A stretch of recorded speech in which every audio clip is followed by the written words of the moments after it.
stream. Voilà. Donc, la semaine passée, j'avais mentionné que j'irais prendre quelques photos.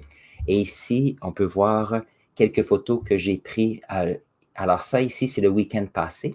On peut voir que les feuilles ont changé de couleur et ont commencé à tomber. On peut voir les branches d'arbres ici. Alors ici, il y a à peu près 4 semaines. Donc, on peut voir ici, on commençait à voir les arbres. Les arbres étaient encore verts ici. On commençait tranquillement à changer de couleur. Et puis, on peut voir que le gazon est encore très vert. Donc, c'est toujours intéressant de voir les changements. Et moi, je vais voir si je peux aller prendre des photos continuellement dans les semaines à venir.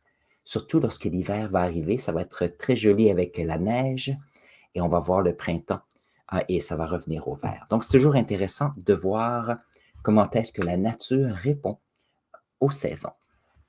Et puis, je suis allé prendre ça ici, c'est une marche que je suis allé prendre il y a ça, c'est le week-end passé. Donc, ici, c'était une forêt qui avait surtout des érables et presque tout était jaune. Donc, c'est toujours intéressant de regarder comment les couleurs changent. Alors, aujourd'hui, nous sommes bien sûr dans une session où je réponds à vos questions. Donc, vous amenez vos questions de science, j'y réponds.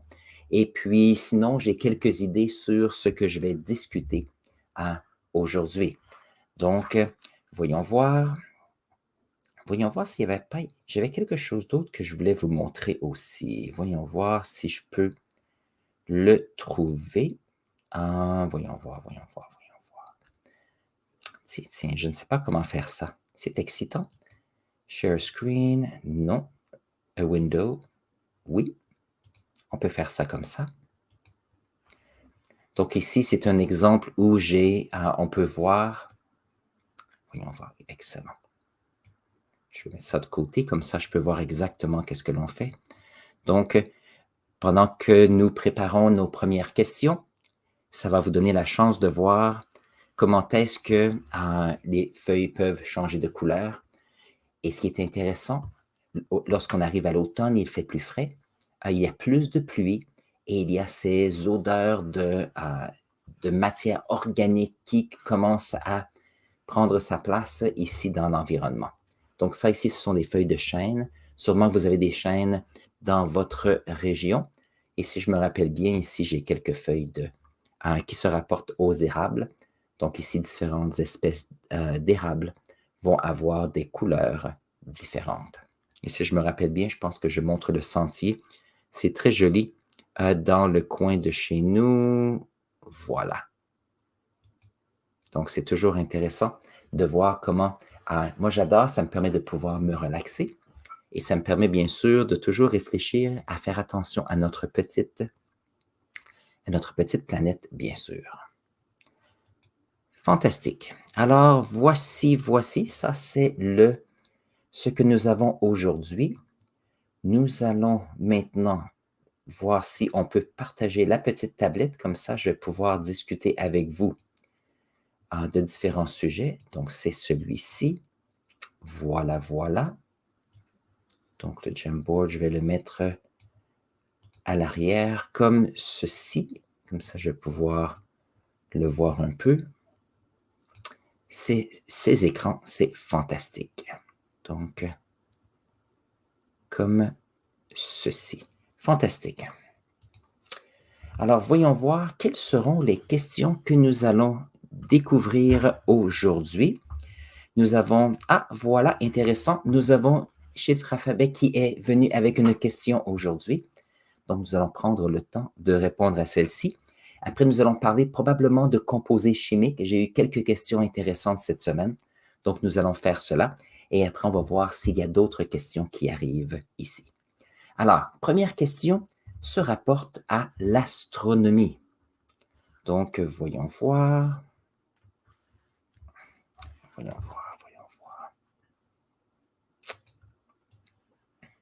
Je vais aller à la quincaillerie aujourd'hui et je vais m'assurer que mon tableau fonctionne très bien pour la semaine prochaine. Il a fonctionné bien pour à peu près 4 jours et puis il y a toujours quelquefois des modifications intéressantes. Alors ici, la question est la suivante. Quelle est la différence entre météorites, entre astéroïdes et comète? Excellente question. Donc ici, prenons une couleur, prenons le vert aujourd'hui. Donc, les différences. Alors ici, nous avons météorite, comme ceci, avec des accents, astéroïde et comète, comme ceci. Parfait. Alors, ici, c'est une question d'astronomie, donc nous allons voir un peu comment est-ce que notre système solaire est organisé. Donc, lorsque nous parlons d'astronomie, nous avons notre Soleil qui est dans le centre. Nous avons bien sûr, un peu autour, nous avons quelques petites planètes qui sont en orbite, comme ceci. Donc, ici, nous avons Mars, Vénus. Nous avons notre petite planète Terre qui est juste ici, comme ceci. Voilà. Nous avons Mars qui est comme ceci. Maintenant, pour ceux qui connaissent un peu notre système solaire, nous avons ici ce qu'on appelle la ceinture d'astéroïdes. Ceinture d'astéroïdes ici. Comme ceci. Maintenant, ce qui est intéressant, c'est que un petit peu plus loin, nous avons aussi, ici Jupiter, Saturne, il y a Neptune, donc on a ici Jupiter, Saturne, nous avons Uranus et Neptune. Donc ça, ce sont en gros les planètes de notre système solaire. Et regardez ce beau ovale. Et vous allez comprendre pourquoi je suis un scientifique et non pas un artiste. Alors, nous avons ici notre système solaire. Donc, nous allons parler d'astéroïdes et de comètes pour commencer. Donc, les astéroïdes, qu'est-ce que nous avons? Les astéroïdes ont tendance à être faits de roches, de différents types de roches, de minéraux, roches, minéraux et métaux. Comme ceci. Et ça peut bien sûr être un mélange de ceux-ci. Donc, j'ai déjà vu lorsqu'on parle par exemple de météorites, où on peut voir qu'il y a des métaux, il y a du nickel, il y a quelquefois des métaux et des minéraux comme de l'olivine par exemple, ou quelquefois ça peut être rocheux seulement. Maintenant, je viens de dire météorite. Quelle est la grandeur, quelle est la différence entre les deux? Les astéroïdes sont des grands morceaux de roches, de métaux et autres qui sont dans notre système solaire. Maintenant, ces astéroïdes, on peut les trouver ici sur la ceinture, mais il y a aussi des astéroïdes qui se retrouvent un peu plus loin aussi. Alors ici, il y a un peu plus loin ce qu'on appelle la ceinture de Kuiper. La ceinture de Kuiper, c'est un endroit qui est plus loin que Neptune. C'est un endroit où il y a des astéroïdes et on appelle ça voyons voir. J'ai oublié le mot, c'est pas drôle.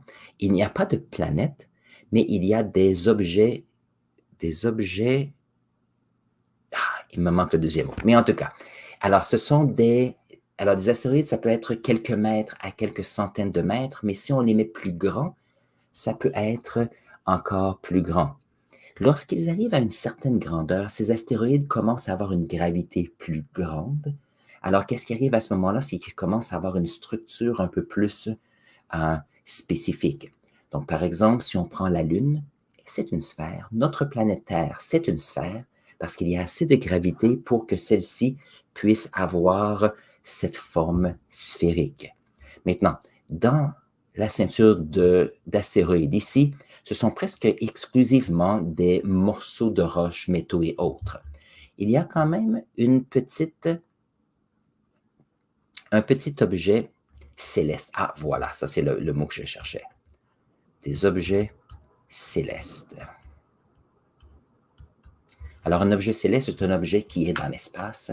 Maintenant, il y en a quelques-uns qui ont une certaine structure et la plus grosse, c'est Cérès. Cérès mesure à peu près 500 km.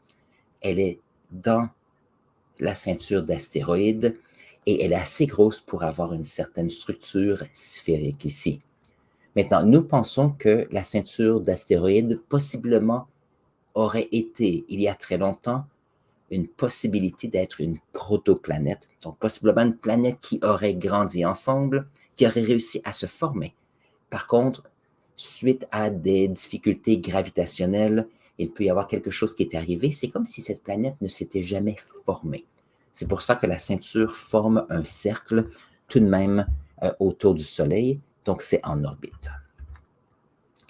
Bien sûr, il y a certains astéroïdes qui, quelquefois, peuvent partir de la ceinture de Kuiper, parce que la ceinture de Kuiper a quand même une certaine, se retrouve à une certaine distance, un peu comme sphérique ici, ou circulaire, autour du Soleil. Donc, quelquefois, il y a des astéroïdes qui vont partir d'ici et qui vont passer à travers comme ceci, et donc vont passer dans l'espace. Les astéroïdes ont tendance à ne pas à voyager en ligne droite. Habituellement, ils ne reviennent pas. Quelquefois, ces astéroïdes peuvent entrer en contact avec d'autres astéroïdes de la ceinture d'astéroïdes. Et c'est un peu comme le billard, où il y aura quelques astéroïdes qui peuvent changer de direction et quitter cet endroit où il y a ces astéroïdes. Donc, les astéroïdes peuvent être quelques mètres, grosseur d'un autobus, peut-être même très, très grands. Et la difficulté, c'est que si nous avons des astéroïdes qui passent à travers notre système solaire, la question c'est, est-ce que certains de ces astéroïdes peuvent entrer en contact avec des planètes ou entrer en contact avec notre Terre? Parce que si on a un astéroïde qui arrive sur notre planète et qu'il est assez grand, il y aura des dommages qui seront immenses. Et c'est un peu cette idée qu'il y a un événement catastrophique qui a eu lieu il y a à peu près 65 millions d'années. Et c'est cet événement qui, d'après les meilleures théories, aurait créé l'extinction des dinosaures. Parce que cet astéroïde aurait frappé notre planète, il y aurait eu des poussières dans l'atmosphère et donc le Soleil aurait eu moins la chance d'arriver à la surface. Ça veut dire que les plantes ne peuvent pas grandir ou croître. Moins de plantes, moins de nourriture, à ce moment-là, moins d'animaux et moins d'espèces. Donc, il y a eu une grande perte de diversité et de biodiversité dans ce temps-là. Donc, les astéroïdes, c'est un peu comme ceci. Surtout roches, minéraux et métaux. Très bien. Maintenant, on va parler de comètes et après, je vais terminer avec les météorites. Qu'est-ce qu'on a avec les comètes? Donc, selon ce que je sais et ce qui est partagé un peu sur les médias sociaux, dans les manuels et dans ce que j'ai appris, nous avons à l'extérieur ici, encore plus loin que notre ceinture de Kuiper, c'est ce qu'on appelle le nuage de Oort, comme ceci. Le nuage de Oort, c'est un nuage qui est encore sous l'influence du Soleil, de la gravité du Soleil. C'est très, très loin. Mais on dit que ce nuage serait fait de glace et de matériel qui serait comme une comète. Maintenant, les astéroïdes sont faits de roches, métaux et minéraux, tandis que les comètes sont faits de poussière et d'eau et de glace. Ça, c'est les grandes différences. Et ce qui est intéressant, c'est que ces comètes qui, selon nous, viennent de ces nuages de Oort, vont passer ici, mais ont souvent une attraction avec le Soleil. Donc souvent, on a des comètes qui vont revenir comme cela. Quelquefois, c'est très, très grand, ça peut revenir à tous les centaines d'années, quelquefois à tous les milliers d'années, et d'autres fois, on ne sait pas.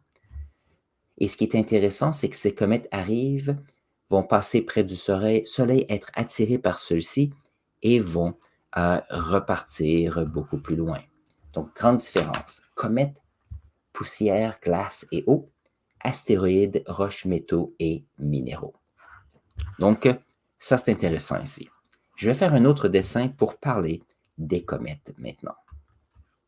Parce que les comètes, c'est intéressant. Puisque c'est fait de glace, on se retrouve quelquefois avec un phénomène qui est intéressant. Donc, nous avons notre Soleil ici. Voyons voir, je vais faire notre petite planète bleue comme ceci. Pourquoi pas? Alors, ça ici, c'est l'orbite de notre petite Terre,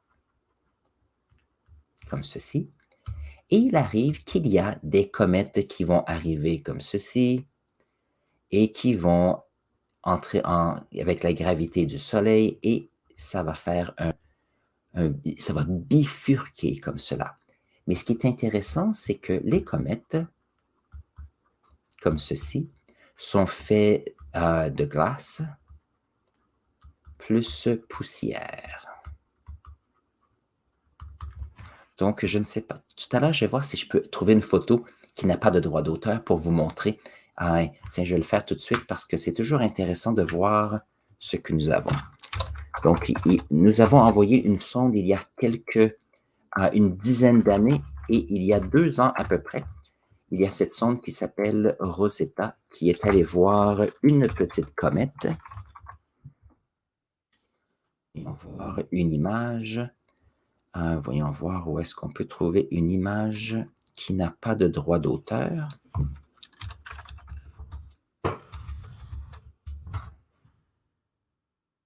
Wikipédia, c'est bon.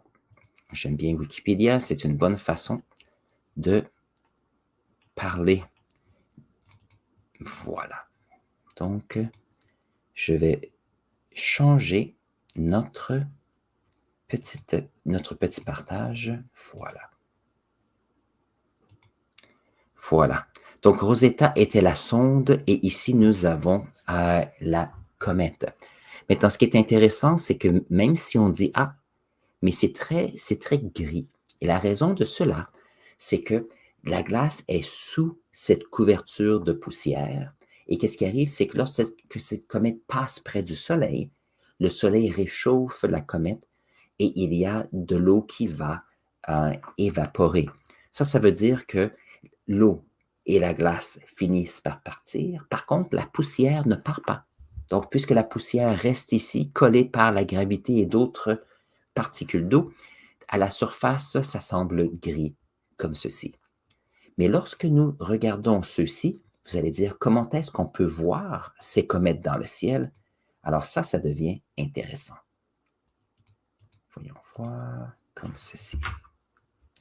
Ça devient intéressant parce que lorsque nous avons cette comète qui avance, alors ici, la comète qui était ici, qui était ici, qui était ici, ici et ici. Ce qui est intéressant, c'est qu'il y a une petite traînée derrière qui suit le chemin comme cela. C'est normal, il y a cet objet céleste qui bouge, il y a des particules qui restent derrière, et lorsque le Soleil arrive sur ces particules, il y a une réflexion. Donc, on peut voir sur la comète une queue derrière celle-ci.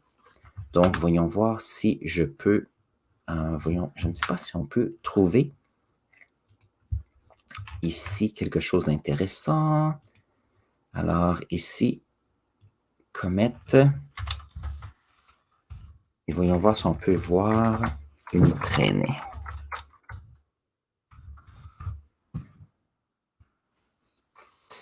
Voyons voir. Je pense que ça devrait être, tiens. Prenons ceci. Je pense que ça, c'est fantastique.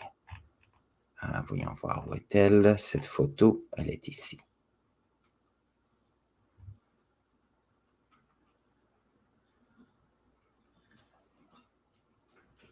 OK, voyons voir. OK, ça devrait fonctionner. Je dois la mettre un petit peu plus grande. Voilà. C'est intéressant. Je trouve ça intéressant. Vous me direz si vous aimez cette idée d'avoir des photos dans les vidéos pour voir si c'est quelque chose d'intéressant pour vous. Ah, voilà. Alors, c'est ici on parlait tout à l'heure des petits objets célestes. Une planète naine, c'est une planète qui est plus petite que ce que les astronomes ont décidé de faire. C'est pour ça que nous avons Pluton qui était désigné comme une planète il y a plusieurs décennies et maintenant, il n'y a plus cette désignation. Maintenant, c'est intéressant. Oh, je vais retourner en arrière parce que c'est intéressant juste pour continuer ce que voyons voir, ce que ici, chiffre alphabet nous mentionne. Voyons voir, nous savons ici. Voilà. Alors ici, lorsqu'on parle des planètes naines, les planètes naines sont à l'extérieur, se retrouvent dans la ceinture de Kuiper. Donc, on a ici Pluton et Charon, qui est sa lune, ici. Mais il y a aussi d'autres objets célestes qui ont une certaine grandeur. Il y a Makemake, que je me rappelle, M-A-K-E. Il y a plusieurs objets célestes, planètes naines, à cet endroit. Je lisais un article et il disait que c'est peu probable que nous allons ajouter une planète à notre système solaire. Si dans la ceinture de Kuiper, il peut y avoir des objets célestes qui sont assez gros pour être... Alors, des planètes assez grosses pour être une planète, on va quand même les garder comme étant des objets célestes dans la ceinture de Kuiper, juste pour garder la simplicité de notre description. Alors, nous avons ici cela. Je vais finir le dessin ici et après, je vais vous montrer la photo, c'est intéressant. Ce qui est intéressant avec la traînée qui est derrière, qui est une traînée de poussière. Alors ici, je parlais de cette traînée de poussière ici. Il y a quelque chose à considérer. Notre Soleil brille, donc il y a de l'énergie qui quitte comme ceci notre Soleil. Alors, on appelle ceci, et cela crée ce qu'on appelle des vents solaires. Ce qui est intéressant avec les vents solaires, c'est que le vent solaire va réchauffer notre petite comète ici. Ça veut dire que il y a ici, parallèle au vent solaire, il y a ici des gaz, alors ici, opposés, donc c'est comme s'il y a des gaz qui sont poussés par le vent solaire, et ici, ça pourrait même être un peu de vent. Ici, le vent solaire va de ce côté-ci, on a parallèle au vent solaire, et ici, on aurait une petite queue. Donc, c'est comme s'il y avait deux sources de traînée de comète. Une, c'est la poussière derrière la comète. La deuxième, c'est ces vents solaires qui fait réchauffer notre comète et la fait fondre et va pousser plus loin ces particules. Maintenant, il faut garder en tête qu'en plus de ça, il y a la mécanique physique. Il faut se dire que notre petite comète avance en même temps. Et ça va expliquer ici la photo que j'ai pour vous. Donc, si on regarde la photo qui est ici, donc nous avons ici dans le bas le Soleil avec le vent solaire et nous avons la comète qui va dans la direction de la flèche.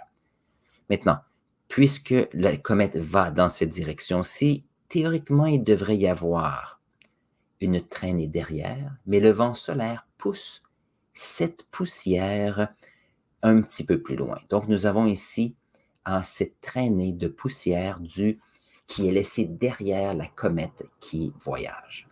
Et ici, il y a une autre traînée. Ce n'est pas vraiment une traînée, mais c'est le gaz qui est éjecté par le vent solaire ici de cette comète.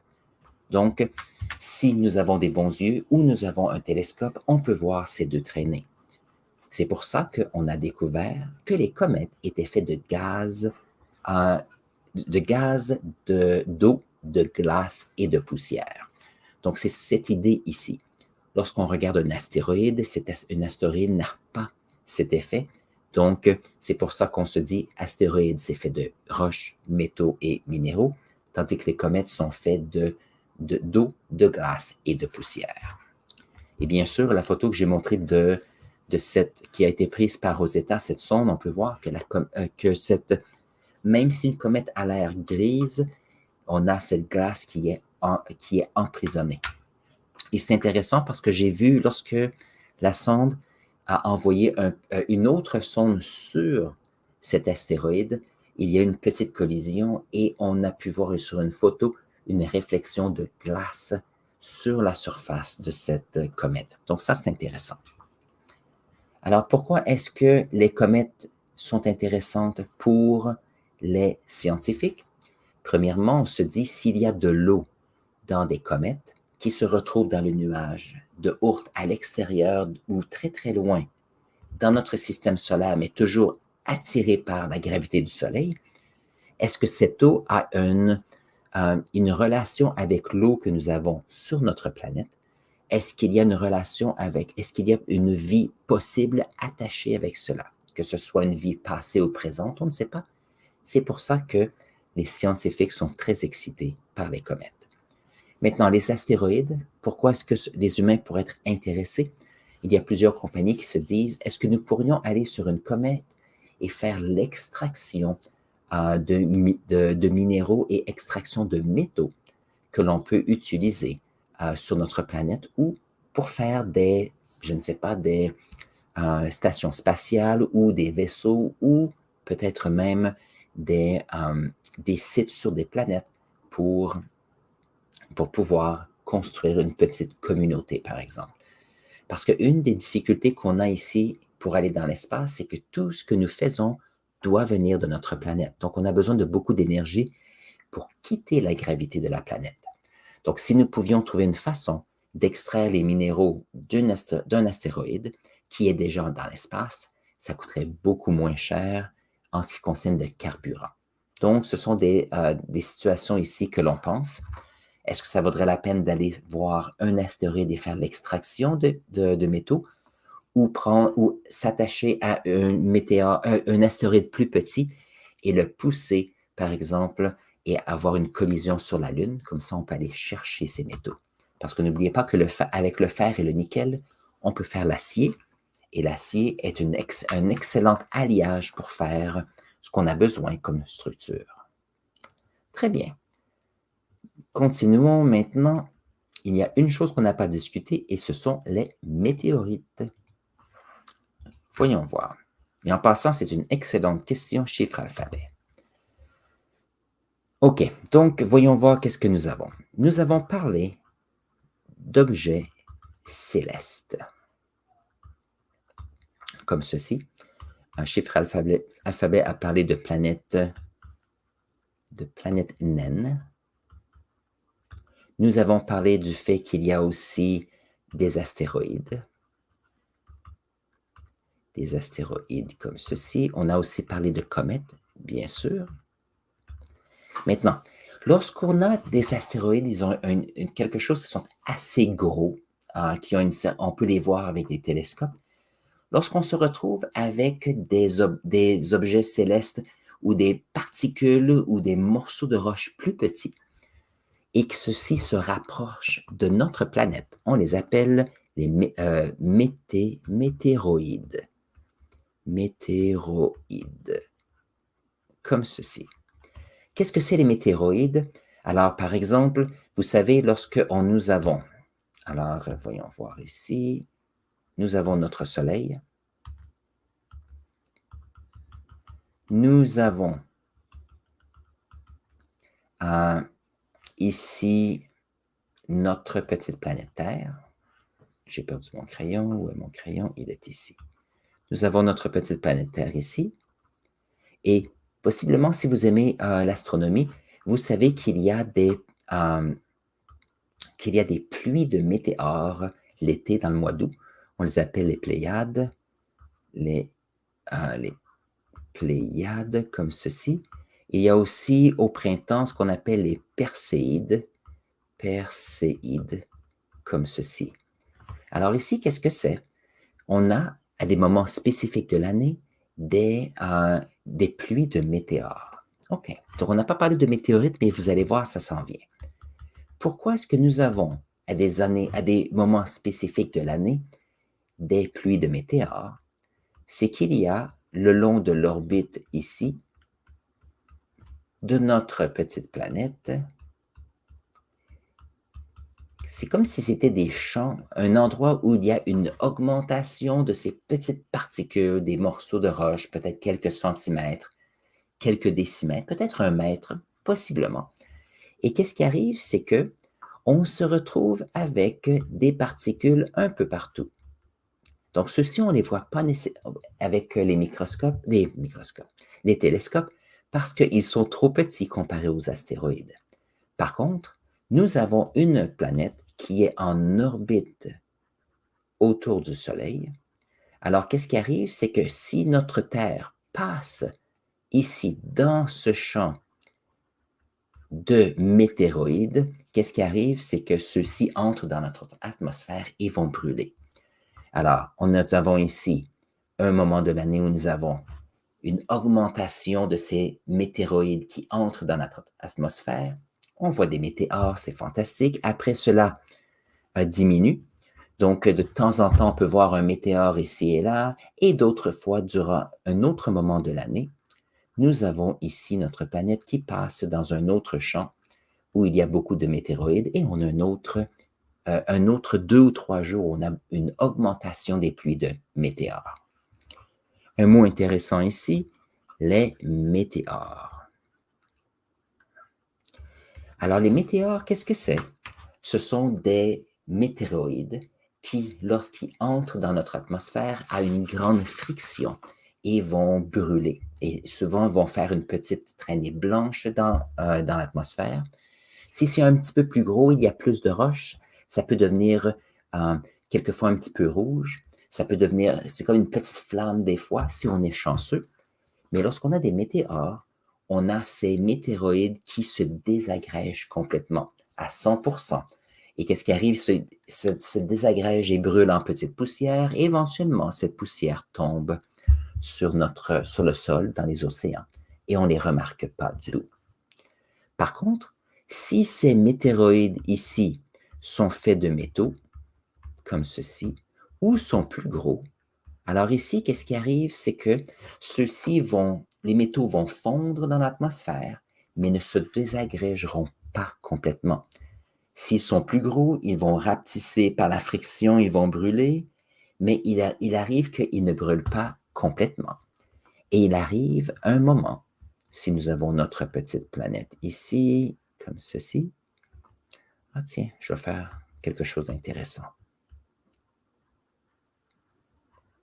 Donc ça, c'est notre Terre. Ça ici, c'est l'atmosphère. L'atmosphère. Comme ceci. Donc nous avons des météoroïdes qui sont ici. Si nous avons une planète qui avance de cette direction-ci, qu'est-ce qui va arriver? C'est que ces météoroïdes ici vont entrer dans l'atmosphère et vont brûler comme ceci. Et donc, on a ces météores dans le ciel. Les météores, ce sont des météorites qui brûlent complètement.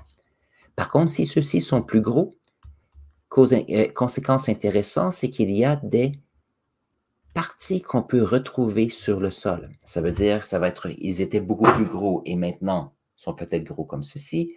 Ça peut être aussi un météorite qui était beaucoup plus gros en métal. Ça a fondu et fracassé en plus petits morceaux. Et donc, sur la planète, on se retrouve avec différents morceaux qui viennent de l'espace. Et donc, ce que nous pouvons prendre avec nos mains, ici, sont ce qu'on appelle des météorites. Mais alors, les météorites, ce sont des objets physiques, ici, que l'on peut prendre avec nos mains, comme cela. Donc, si on peut le tenir dans notre main, cette matière qui vient de l'espace est un météorite. Mais on n'en trouve pas beaucoup. parce que, premièrement, la plupart des météoroïdes sont brûlés dans l'atmosphère. Plus de 70% de la surface de notre planète est couverte d'eau. Donc, lorsqu'elles tombent dans l'eau, on ne les trouve pas, on ne les voit pas. Donc, quelquefois, on peut les trouver à quelques endroits. Il y a quelques endroits autour du monde où il y a une augmentation où on peut les trouver. Mais je sais qu'il y a des scientifiques qui aiment bien aller au pôle Nord et pôle Sud parce que quelquefois, ils vont arriver sur la glace et lorsque la glace fond, on peut trouver facilement ces météorites sur le sol. Donc ça, c'est une façon, bien sûr, de pouvoir en avoir. Et ça ici, ça parle un peu de tous les objets qu'on a mentionnés. Ça répond à la question de chiffre alphabet avec différence entre météorites, astéroïdes et comètes. On a aussi ajouté quelques mots. On a parlé de planète naine, on a parlé que notre système solaire est très complexe tout de même. Et on a ajouté un mot de vocabulaire qui est les météoroïdes et bien sûr les météores. Et donc ça, c'est un peu l'explication. Ça a pris du temps, mais je pense que c'est une excellente leçon d'astronomie ici. Fantastique. Donc ça, c'est notre première question aujourd'hui. J'ai bien aimé. Alors, merci chiffre alphabet pour cette question pour nous aujourd'hui. Alors, voyons voir. En attendant, vous avez une autre question, donc nous avons ici 2 spectateurs fantastiques. Si vous avez une question, n'oubliez pas, vous pouvez les mettre dans le chat, dans la section clavardage. Je suis ici pour répondre à vos questions. Et en attendant les questions, ce que nous allons faire, nous allons regarder un peu de chimie. Alors, c'est mes élèves avec quelques questions aujourd'hui. Non, pas aujourd'hui, c'était une question mardi et mercredi et une hier sur les composés chimiques. Donc, je vais parler des composés chimiques un petit peu maintenant. Et bien sûr, si vous avez des questions, n'hésitez pas de les mettre dans la section clavardage. Je suis ici pour répondre à vos questions. Et cette question vient de mes élèves. Composés chimiques. Comme ceci. Très bien. Alors, lorsqu'on parle de composés chimiques, il y a 2 grandes familles. Donc, c'est un peu simplifié, mais ça explique plusieurs choses. Il y a ce qu'on appelle les composés ioniques, comme ceci, et il y a les composés qui sont moléculaires. Très bien. Alors, ils sont identifiés de différentes façons. Les composés ioniques, il y a toujours un métal et un non-métal, tandis que les composés moléculaires, il y a 2 ou plus non-métaux. Métaux comme ceci. Alors, la question, c'était comment est-ce qu'on peut différencier les deux, à savoir ce qui se passe. Alors ici, je vais prendre un élément que vous connaissez bien sûr, c'est le sodium. Le sodium a un numéro atomique de 11, une masse atomique de 23. Nous allons prendre le chlore. Le chlore ici a un numéro atomique de 17 et une masse atomique. Je vais choisir 25 ici. 35. Sur le tableau périodique, on mentionne c'est 35,5. Donc, je vais prendre 35 aujourd'hui, dépendant de l'isotope. Certains atomes peuvent être 36. Et donc, nous avons ici le sodium qui est un métal et le chlore qui est un atome qui, lorsqu'il va avec un autre atome, se retrouve avec c'est ça. Non, je ne parlerai pas de celui-là. Alors, voyons voir si on peut parler ici du sodium. Le sodium, chose intéressante, il y a 11 protons dans le noyau. Il y a aussi 12 neutrons dans le noyau. Donc ici, on va faire un diagramme de Bohr-Rutherford, juste pour donner un peu l'idée où se trouvent les électrons autour. Comme ceci, et comme cela. Donc, nous avons vu dans le passé que intéressant, c'est que lorsqu'on parle d'atomes et d'électrons, la majorité de la masse se retrouve dans le noyau et les électrons ont des endroits spécifiques autour de ce noyau qui ont des orbites et dont la masse est beaucoup plus petite. Et si on regarde ici l'analogie avec l'astronomie, la question qu'on vient de voir, c'est intéressant parce que on a créé un peu cette idée basée sur le modèle de notre système solaire. Ce n'est pas exactement la même chose, mais c'est similaire. Le Soleil a de la gravité qui attire les objets célestes. En chimie, les atomes ont un noyau de charge positive qui attire les particules négatives autour. Maintenant, si on regarde ici le chlore, je vais faire le chlore en vert comme cela. Le chlore a 17 protons et ici, on va mettre 18 neutrons. Voilà. Et nous avons nos électrons qui sont autour. Maintenant, lorsqu'on regarde, on fait de la chimie, on regarde notre tableau périodique, les particules ne sont pas tous à la même place parce que les électrons autour sont tous négatifs. Donc, ils ne veulent pas être trop près l'un de l'autre, donc ils ont besoin d'espace. Ça veut dire qu'ici, nous avons 2 électrons sur le premier niveau, nous en avons 8 sur le deuxième, ça fait un total de 10, comme ceci, et nous avons 17, donc je vais en mettre ici 7 autour. Maintenant, les atomes veulent 2 grandes choses dans la vie. Ce qu'ils veulent, ils veulent que le nombre de protons soit égal au nombre d'électrons. Et l'autre chose intéressante, c'est que le dernier niveau d'énergie, cette dernière couche d'électrons, les atomes aiment bien l'avoir pleine. C'est facile, tout est plein, ils sont bien contents. Donc, voyons voir, ils veulent un niveau d'énergie plein. Et si vous voulez qu'on parle de niveau d'énergie avec les électrons, c'est quelque chose que je pourrais faire dans le futur. Donc, si on regarde ici notre sodium, chose intéressante, il y a 2 électrons sur le premier niveau, c'est plein, 8 sur le deuxième, c'est plein. Alors ici, on en a un qui est sur le dernier niveau. La troisième couche peut avoir jusqu'à 8 électrons. Donc, le sodium, c'est plus facile de dire, moi, je vais en laisser aller un électron pour avoir 8 électrons sur le dernier niveau. C'est plus facile que d'essayer de trouver 7 électrons supplémentaires. Le chlore ici a 7 électrons sur le dernier niveau et il aimerait en avoir 8. Donc, s'il avait la chance d'ajouter un électron ici, le chlore aimerait bien. Alors, lorsqu'on parle de chlorure de sodium comme ceci, qui est le sel de table, c'est une molécule, c'est un composé ionique qui fonctionne très bien parce que le sodium ici a un électron qu'il peut donner au chlore ici.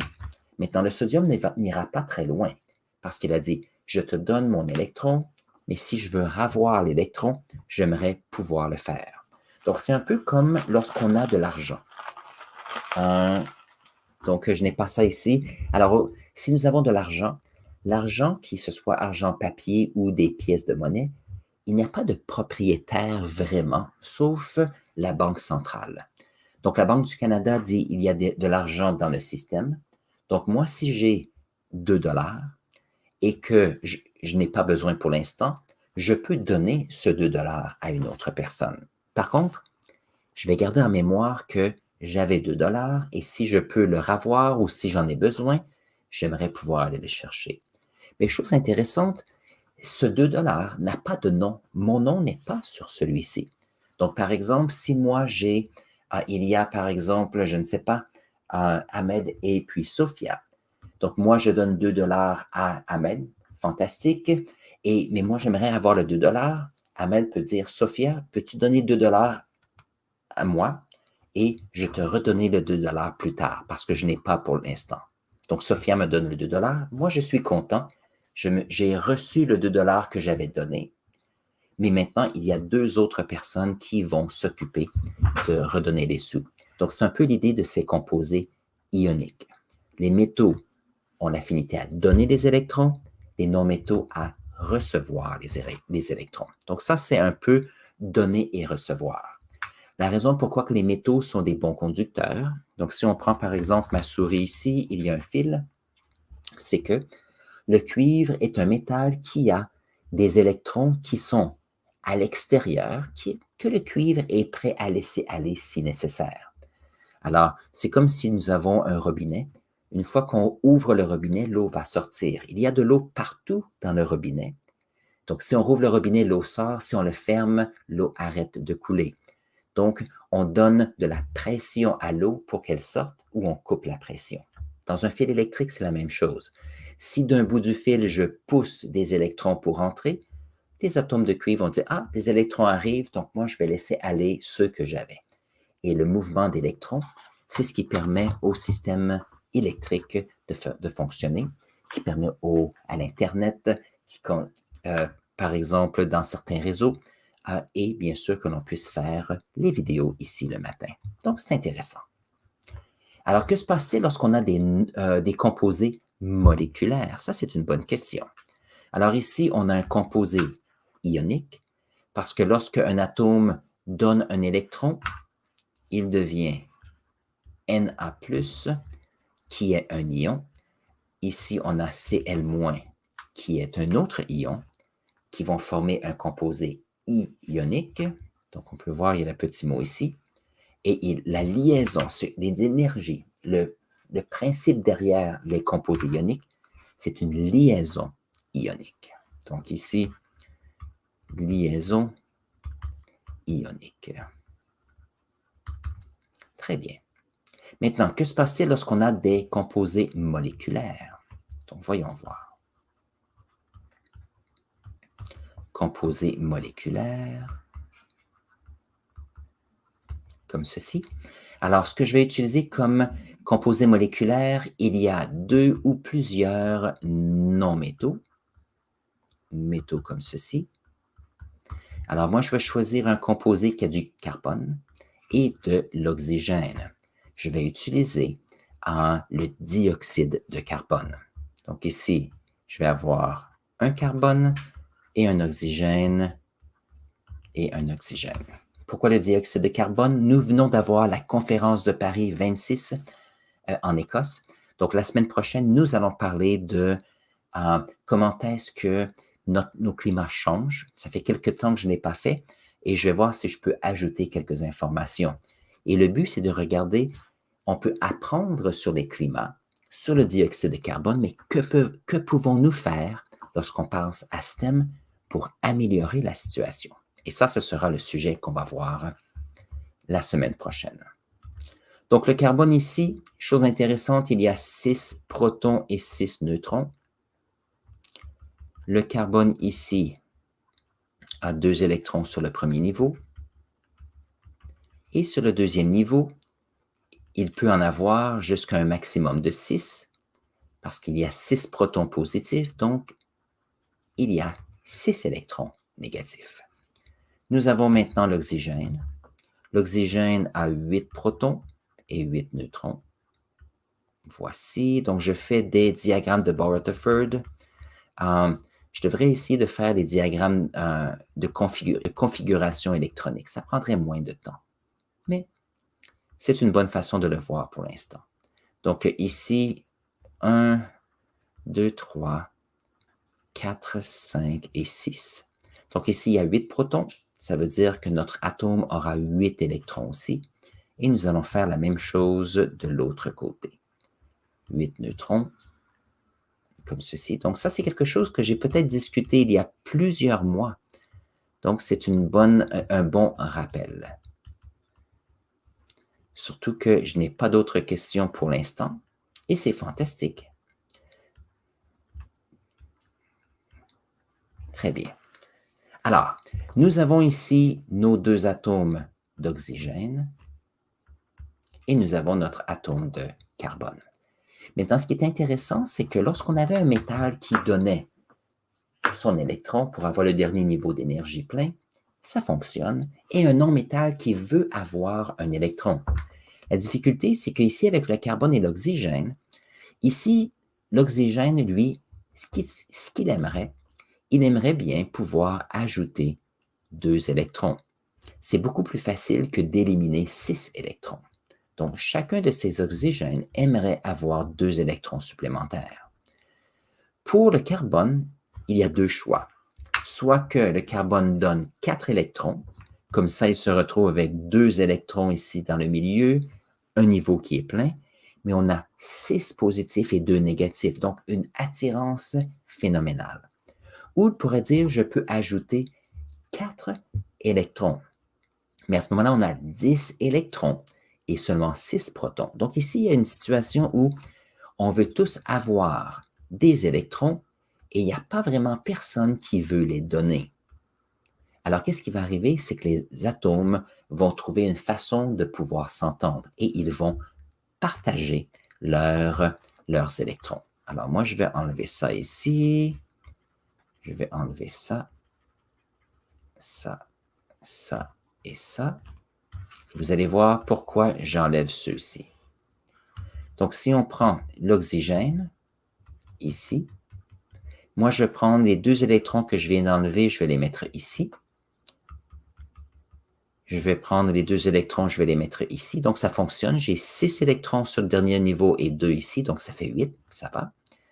Et pour le carbone, ce que je vais faire, c'est que je vais les mettre ici et là.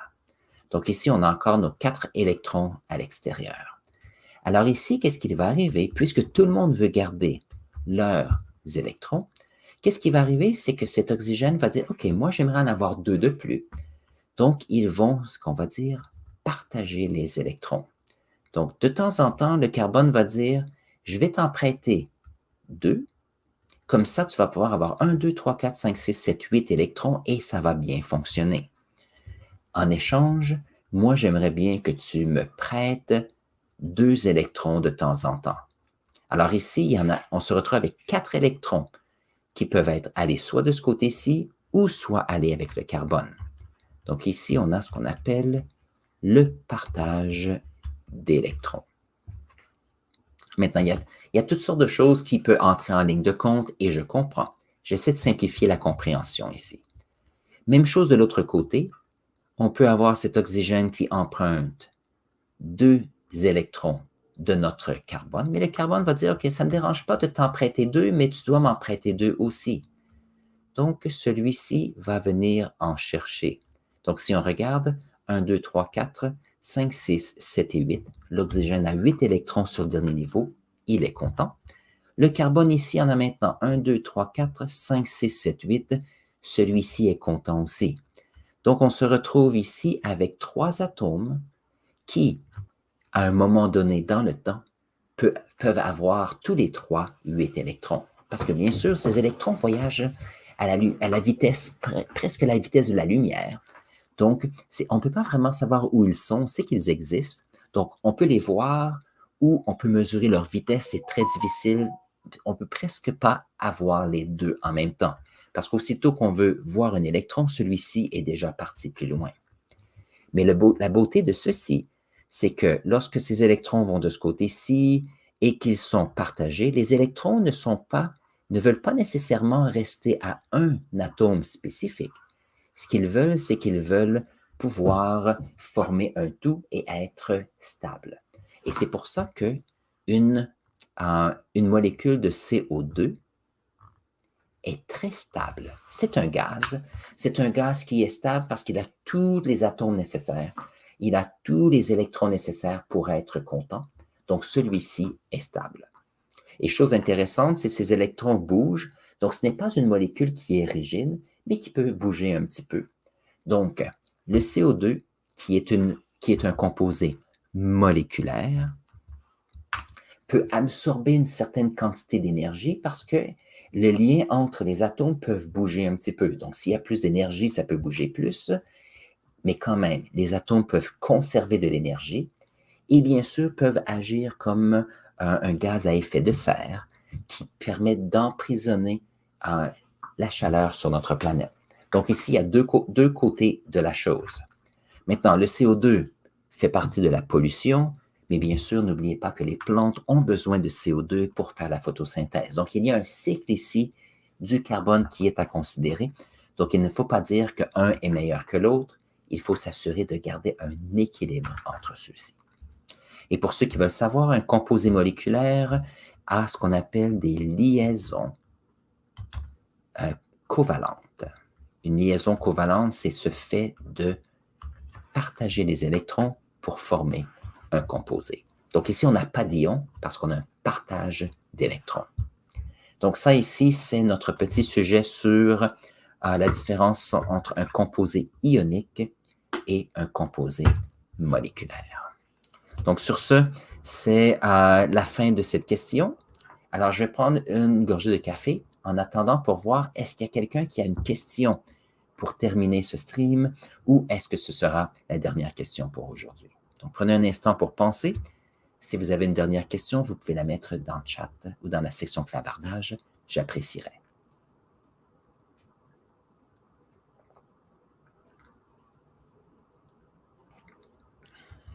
Voyons voir. Donc, ce sont toujours des questions. Je prends du temps pour les expliquer parce que je ne veux pas seulement donner l'information, mais je veux qu'on puisse comprendre ce qui se passe derrière cela. Parce que comprendre, c'est plus que savoir. Parce qu'on sait plein de choses. On sait par exemple qu'il y a des changements dans les climats, mais qu'est-ce qu'on fait vraiment? C'est parce qu'on ne comprend pas nécessairement tout ce qui se passe. Alors, c'est ça qui est important ici. Alors, voyons voir, je n'ai pas d'autres questions. Alors, devinez quoi? Moi, je vais vous souhaiter une excellente journée. Nous allons nous voir samedi prochain comme d'habitude. Nous allons parler surtout, premièrement, je vais répondre à vos questions. Et une fois que j'ai répondu aux questions qui arrivent du public, je vais bien sûr parler de changement climatique. Alors, cette semaine, si vous voyez cette vidéo en rediffusion, prenez le temps de mettre des questions dans la section commentaires. Ça me fera plaisir d'y répondre à ce moment-là.